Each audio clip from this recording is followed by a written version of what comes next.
بسم اللہ الرحمن الرحیم نحمدہ و نصلی علی رسولہ الکریم۔ میرے محترم بزرگوں اور دوستوں اور میری اسلامی بہنوں، السلام علیکم ورحمۃ اللہ وبرکاتہ۔ آپ کا میزبان شیخ کھوکھر آپ کی خدمت میں حاضر ہے۔ آج کا موضوع حضرت لقمان علیہ السلام کی حکمت کے بارے میں کچھ عرض کرنا ہے۔ عجیب واقعہ ہے۔ قرآن مجید میں ارشاد ہے وَلَقَدْ آتَيْنَا لُقْمَانَ الْحِکْمَةَ أَنِ اشْکُرْ لِلَّهِ۔ سورہ لقمان آیت نمبر 12۔ ترجمہ: اور ہم نے یقیناً لقمان کو حکمت دی تھی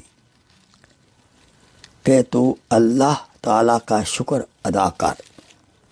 حضرت لقمان علیہ السلام اللہ کے بہت نیک بندے تھے جنہیں اللہ تعالیٰ نے حکمت یعنی عقل و فہم اور دینی بصیرت میں ممتاز مقام حاصل تھا۔ ان سے کسی نے پوچھا تمہیں یہ فہم و شعور، یہ حکمت کس طرح حاصل ہوئی؟ انہوں نے فرمایا، نمبر 1، راست بازی سے، یعنی سچ بولنے پر، قول کا سچا ہونا، عمل کا سچا ہونا۔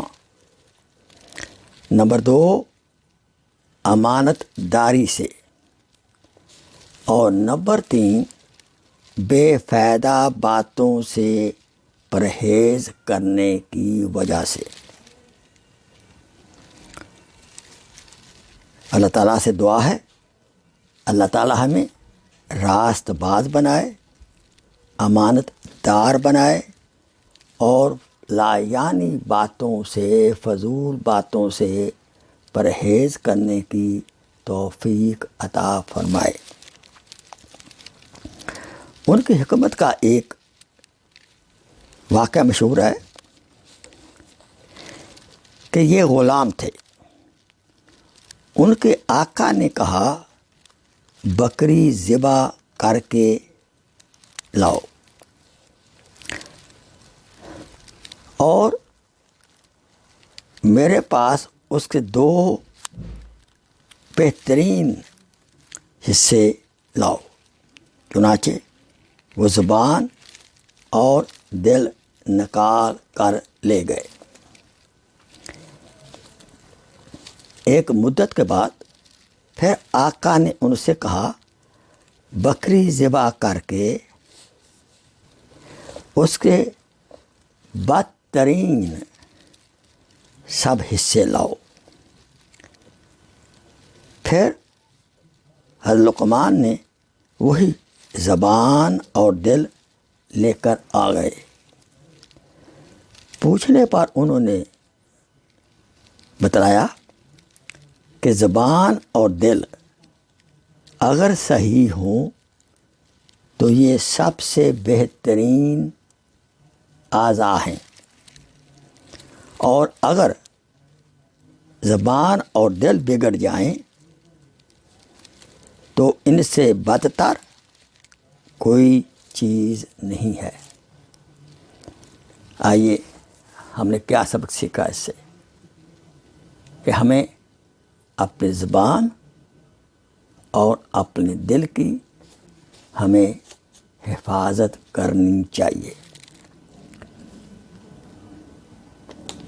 پہلے تولیں اور پھر بولیں، اس سے زبان کی حفاظت ہوگی۔ اور اہل اللہ کی صحبت، صالحین کی صحبت اور ذکر اللہ سے دل کی حفاظت ہوگی۔ اللہ تعالی ہمیں عمل پیرا ہونے کی توفیق عطا فرماوے اور اس پیغام کو دوسروں تک پہنچانے کی بھی ہمت عطا فرمائے۔ آمین۔ اللہ تعالیٰ سے یہ بھی دعا کریں اللہ تعالیٰ ہمارا خاتمہ بالایمان کرے اور ہم سب کو جنت الفردوس عطا فرماوے، آمین ثم آمین، وما علینا الا البلاغ۔